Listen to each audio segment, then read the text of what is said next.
When we first met up, you were negative $194 a fortnight.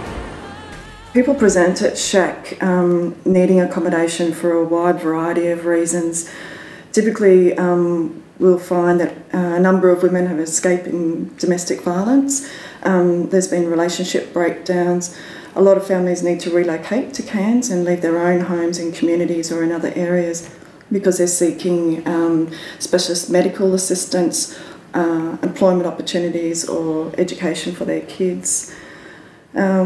Underneath that though, what we find is that all families are experiencing extreme financial hardship, and unless we can resolve some of those issues, and families will really struggle to access housing again and sustain it on a long-term basis.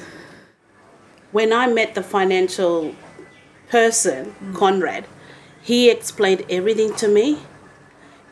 When we get paid like $400, $300, we just goes in and spend it. But when he explained everything about the bank stuff, I didn't even know they had to cut a lot of bank fees out.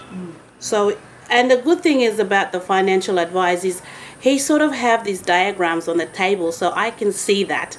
But talking to just the verbal is not going to get me nowhere, but explaining things on the table, it did get me something, and I did learn a new things. How much are your girls getting tuck shop at the moment? They getting lunches? They never do. They're getting their lunches made. Home lunch. So I guess often it's the first time that people have actually had the opportunity to speak about it and to seek some support. We sort of went into the bank and find out how much fees and how to save money into the bank. So we did check a couple of banks, but I agree with one bank. He's set up with a timetable that what I have to do, what I usually buy, not buying any, try and cut out my shopping list, only important things to buy, what children needs. Well, I guess in the first instance we have to say that it's really difficult for people to live and meet their expenses, their day-to-day expenses whilst living on a low income. Often we'll find that people are carrying large amounts of debt. Payday lenders feature quite strongly. Often if people don't have any resources to fall back on as well, people may have lent money from other family members. They may have rented household items in order to be able to access fridges and washing machines and just those basic things that people need.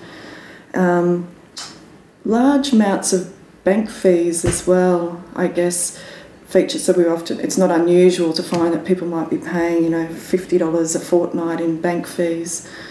Having or not in receipt of the proper Centrelink entitlements as well. Often there are people aren't sure of everything that they're entitled to or don't know how to actually go about accessing those things.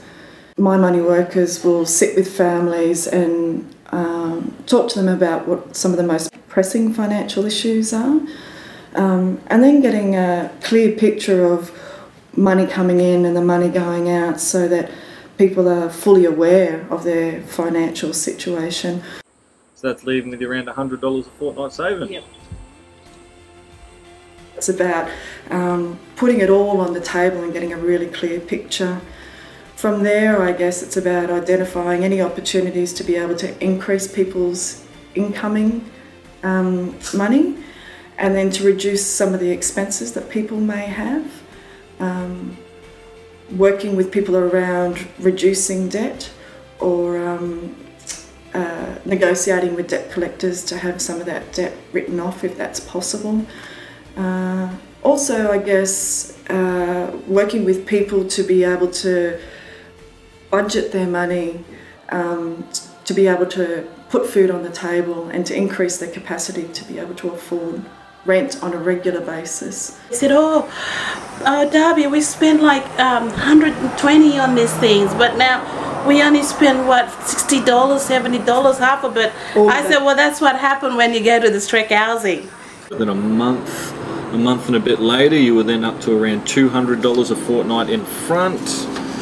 To the end of it, when you're at $400 a fortnight in front, which went onto your savings, and that was at 3 grand in savings that you got in the end, wasn't it? Goal saver, that's what you call goal saver. You're rich. You're rich.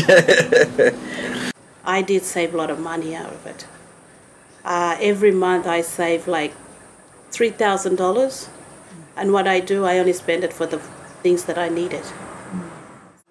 Everything's back in the truck.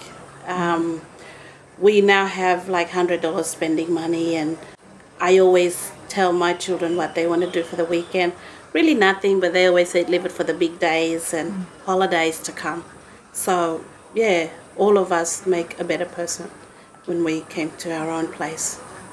They pull up the car at 17 Tea Close to have a look at my house, and I always said never give up. He had like a daily plan for me, what I spend with my money. So when they come in and they ask me all of that, and they said, are you doing teaching or something? And I said, I'm not doing teaching. It's just all about planning a financial. What do you do with your money when you get paid? If you get paid $400, what do you do with it? How much will you spend? Exactly the same amount. And it's good for them because they get that idea, they take it with them, and they share with their kids. But some other family members don't have that. They just say, oh no, she thinks she's all boosting up and this and that. But I always say, no, I'm not, because it's happening. Because I did it. I did it in the long run. I did save up. And I even got the statement to prove it. Yeah.